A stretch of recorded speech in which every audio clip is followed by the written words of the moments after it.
How do we stay in the education AI loop?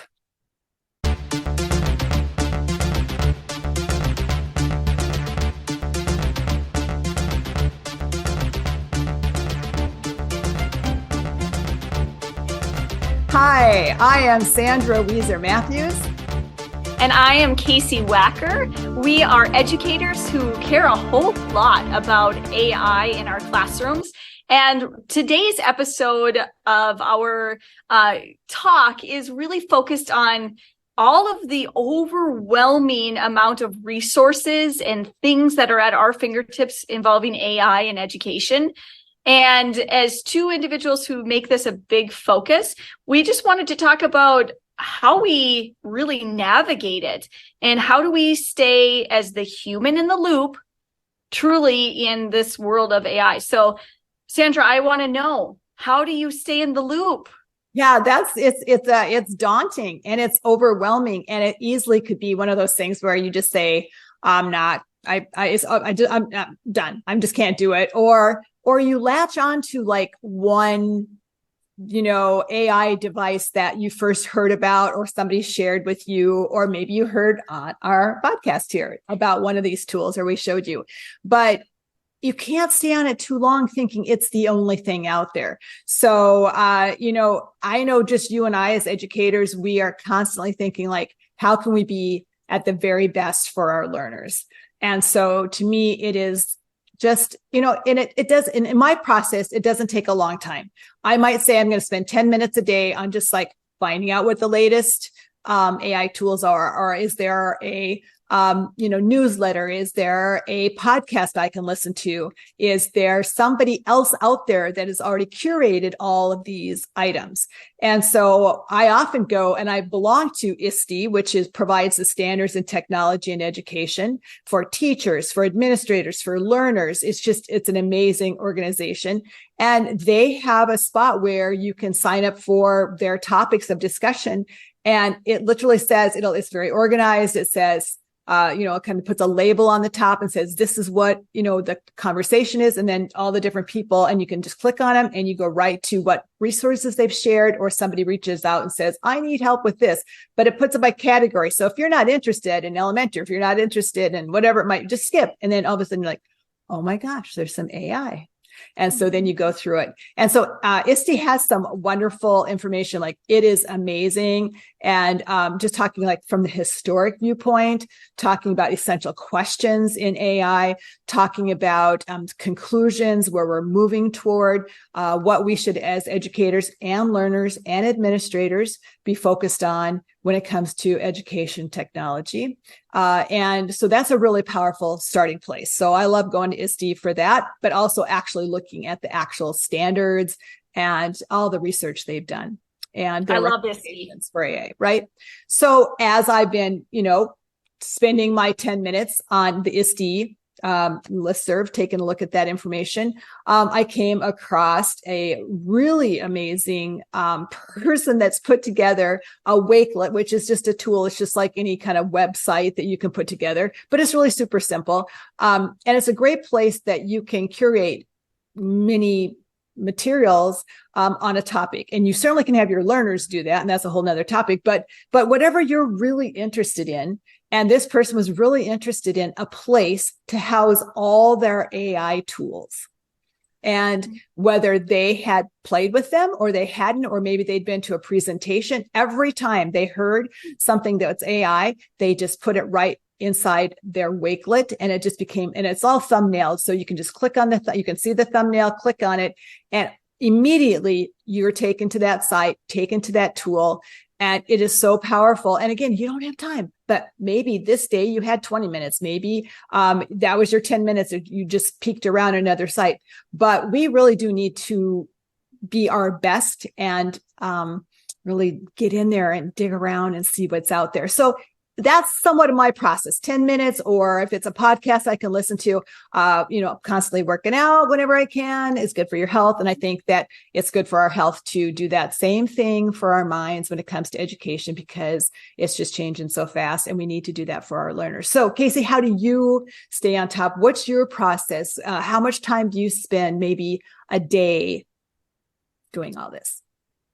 Well, first of all, I loved that you talked about ISTE and that Wakelet that you shared with me, and I had a chance to go over. The person who produced that content, she didn't create all of it. There's one really rich presentation that she uses at the beginning to kind of explain the ins and outs of AI in her world.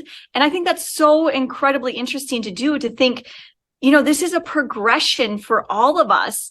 And for her to sort of establish this inside out look at it, I thought that was really cool. And it kind of inspired me to think maybe I should be tracking or keeping a log of sorts of how I use AI.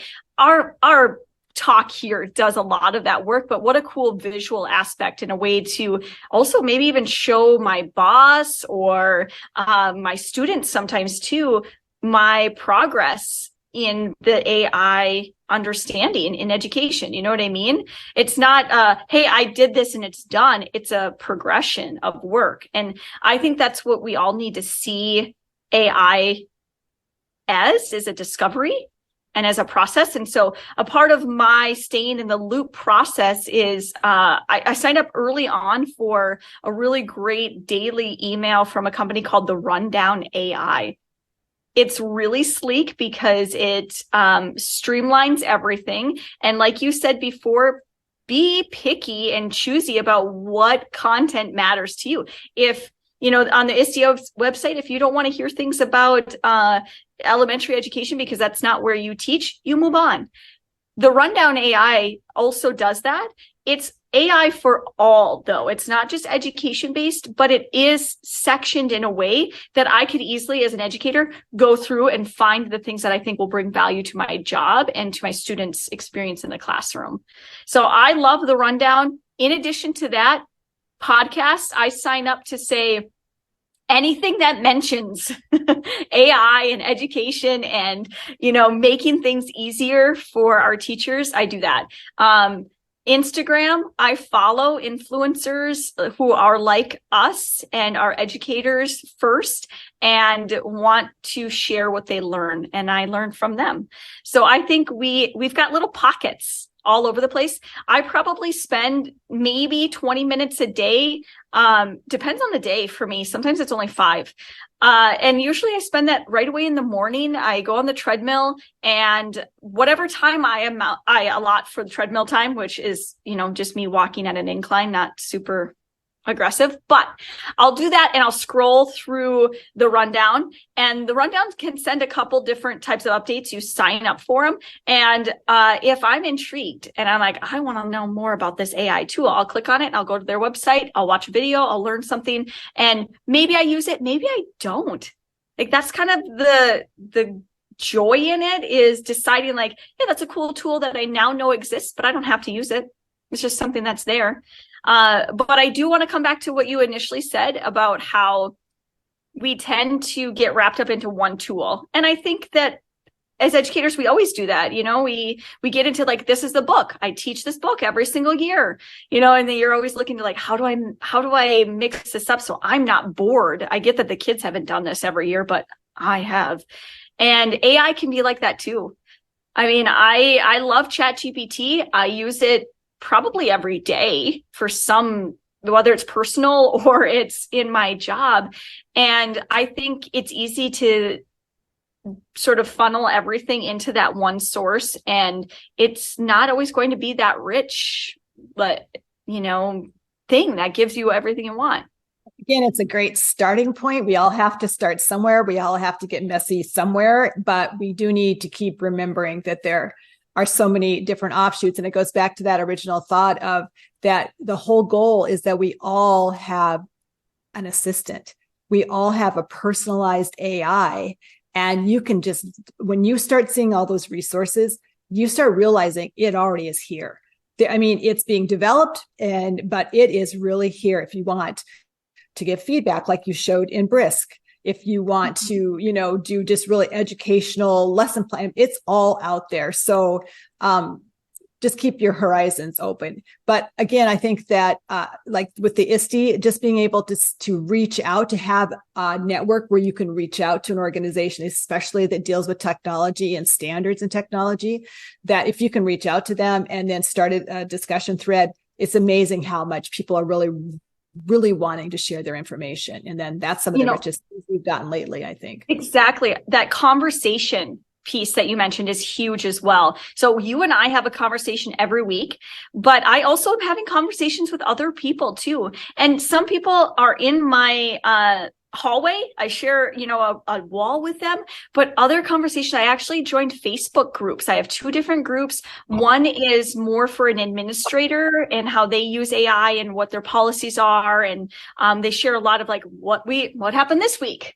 What do we do to this? How do we respond to that? And then the other one is educators, and specifically as a communication educator, somebody who teaches public speaking and courses like that.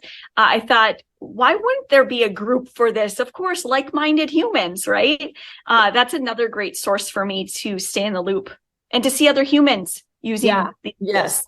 And I just think that when we are the models of that and we share that with our learners, that we do reach out to organizations, we do reach out to others, we do look at what's going on with influencers, and we make our decisions that are best in that respect.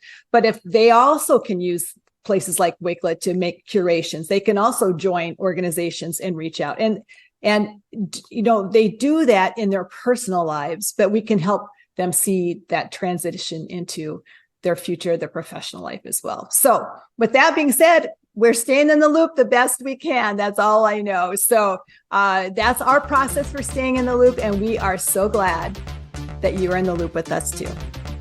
Thank you.